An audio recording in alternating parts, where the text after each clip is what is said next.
మంచి మార్కులు వస్తాయని ఆశపడి కాలేజీలో చేరుతున్న విద్యార్థులకు నరకం చూపిస్తున్నాయి నారాయణ శ్రీ చైతన్య కార్పొరేట్ కాలేజీలు. కొత్తగా ఈ కాలేజీలో చేరినోళ్లు జైలు గోడల మధ్య ఉన్నట్టు ఫీల్ అవుతున్నారు. ఆ బందీఖానాలో ఉండలేక ఉదయం నుంచి సాయంత్రం వరకు ఆ చదువును బట్టి పట్టలేక మానసిక ఒత్తిడికి గురవుతున్నారు. తిరిగి వెనక్కి వెళ్తే తల్లిదండ్రులు ఎక్కడ బాధపడతారోనని కాలేజీల్లోని ఆత్మహత్యలు చేసుకుంటున్న సంఘటనలు కోకొల్లలు.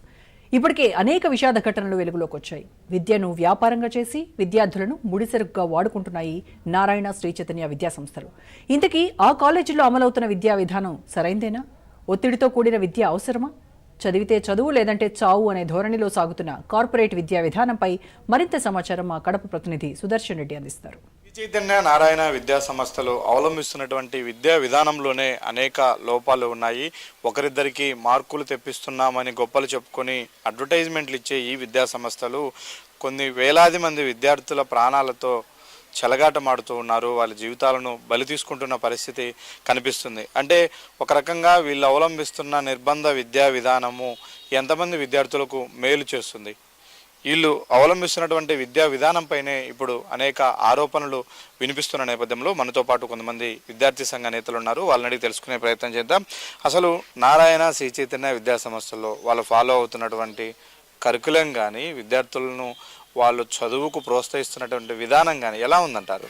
అంటే నారాయణ శ్రీ చైతన్య పాఠశాలలు కావచ్చు, కళాశాలలు కావచ్చు, మొత్తంగా నారాయణ శ్రీ చైతన్య ఈ చైనా విద్యా సంస్థల్లో బేసిక్గా విద్యా ప్రమాణాలను మెయింటైన్ చేయడంలో అంటే ఫారెన్ ఫాస్ట్ కల్చర్ను ఇన్బిల్ట్ చేసి అంటే భారతదేశంలో ఉన్నటువంటి లిటరసీకి అనుగుణంగా కాకోకుండా ఏదైతే కార్పొరేట్ స్టైల్లో విద్యార్థులను అంటే బానిసత్వానికి అలవాటు అయ్యే విధంగా ప్రమాణాలు దెబ్బతినే విధంగా మౌలిక విలువలకు కుంటుపడే విధంగా అంటే ఒక టీచర్కు ఒక విద్యార్థికి ఉండాల్సినటువంటి అవినాభావ సంబంధం, సన్నిహిత సంబంధాలను కూడా డబ్బుతో కొనగలిగినటువంటి ఒక మార్కెట్ వ్యాపార వాణిజ్య కేంద్రంగా ఇవాళ శ్రీ చైతన్య నారాయణ విద్యా సంస్థల్లో విద్యా బోధన జరుగుతూ ఉంది. పొద్దున 5 గంటల నుంచి సాయంత్రం 8 గంటల వరకు విద్యార్థులను ఒక శవ పేటికలాగా మార్చి క్లాస్ రూముల్లో నిర్బంధ విద్య చేస్తున్నారు.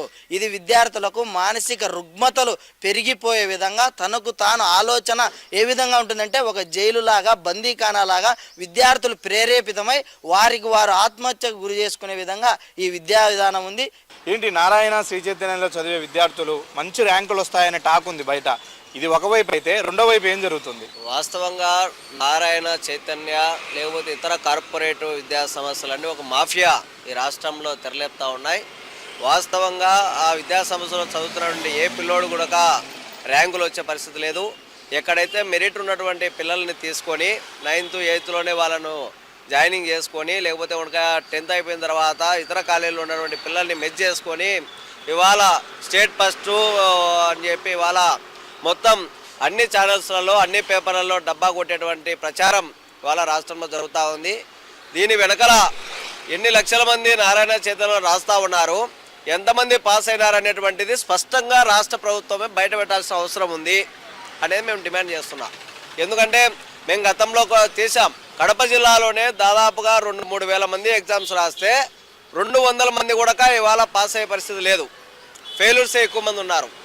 అంటే ఎక్కడో విజయవాడలోనో గుంటూరులోనో శ్రీకాకుళంలోనో విజయనగరంలోనో పాస్ అయినటువంటి పిల్లోని రాష్ట్రమంతా ప్రచారం చేసేటువంటి కార్యక్రమము ఇది ఒక ప్రచార ఆర్భాటానికి పనికొచ్చేటువంటి విద్యా సంస్థలు తప్ప ఇదేమి జెన్యూన్గా పిల్లోడికి సృజనాత్మకంగా తమ ఆలోచన మేధస్సును పెంచేటువంటి విద్యా వ్యవస్థ కాదు. ఇది బట్టి చదువులు, ఇది తమ ర్యాంకుల కోసము తమ మైలేజ్ కోసం చేస్తున్నటువంటి ఒక కుటిల రాజకీయాలు అనేటువంటి మేము స్పష్టంగా చెప్పదలుచుకున్నాం.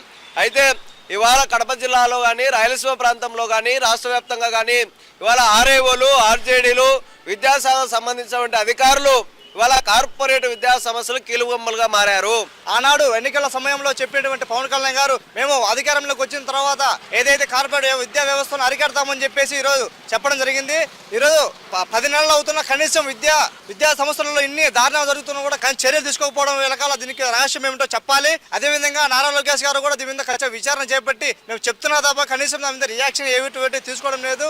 లేక పైనుంచి ఒత్తిడితో చనిపోవడం జరిగింది. అదేవిధంగా మన కడప జిల్లాలో కూడా ఒక విద్యార్థి చనిపోవడం జరిగింది. ఇన్ని జరుగుతున్నా కూడా ఈ యొక్క రాష్ట్ర ప్రభుత్వం ఏం చేస్తుంది, మరి ప్రజలకు ఏం చేస్తుంది కూడా మేము భారతీయ విద్యార్థిని ఎస్ఎఫ్ఐగా మేము ప్రశ్నిస్తున్నాం. కూడా అధికంగా రాబడతా ఉన్నారు. చేరేటప్పుడు ఒక ఫీజు, చేరిన తర్వాత ఒక ఫీజు, బయటికి పోయి ఒక ఫీజు. ఇది రాష్ట్ర ప్రభుత్వానికి విరుద్ధంగా ఈరోజు నారాయణ చైతన్య విద్యా సంస్థలు నడుస్తూ ఉన్నాయి. ఈరోజు అదేవిధంగా నారాయణ విద్యా సంస్థ చూసుకున్నట్టయితే ఈరోజు నారాయణ గారు మంత్రిగా ఉన్నారని చెప్పేసి లక్షల కోట్లు డొనేషన్స్ అని చెప్పేసి నారాయణ సంస్థలు పట్టించుకోవడం లేదు. విద్యాశాఖ అధికారులు కూడా అమ్ముడు పోతున్నారో, వాళ్ళు కొమ్ము కాస్తున్నారో, వాళ్ళు పట్టించుకోవడం లేదు. అర్థం కాని పరిస్థితి ఈరోజు కనపడతా ఉంది. తీరా అక్కడికి వెళ్ళిన తర్వాత వాళ్ళు డిమాండ్ చేస్తున్నటువంటి లక్షలాది రూపాయల ఫీజులు కట్టలేక, అలాగనే ఆ విద్యార్థిని విద్యా సంవత్సరం మధ్యలో వెనక్కి తీసుకోలేక అనేక మంది తల్లిదండ్రులు కూడా ఇబ్బంది పడుతున్న పరిస్థితుల్లో ఖచ్చితంగా విద్యా హక్కు చట్టం ప్రకారము ఈ విద్యా సంస్థలు అనుమతులు, నిబంధనలు పాటించే విధంగా చర్యలు తీసుకోవాలని ఇప్పటికైనా ఆ విద్యా సంస్థలో చదువుతున్నటువంటి విద్యార్థులకు, తల్లిదండ్రులకు ఎదురవుతున్నటువంటి ఒత్తిడిని తగ్గించాలని మనతో పాటు విద్యార్థి సంఘ నేతలు, విద్యార్థుల తల్లిదండ్రులు డిమాండ్ చేస్తున్నారు. Video journalist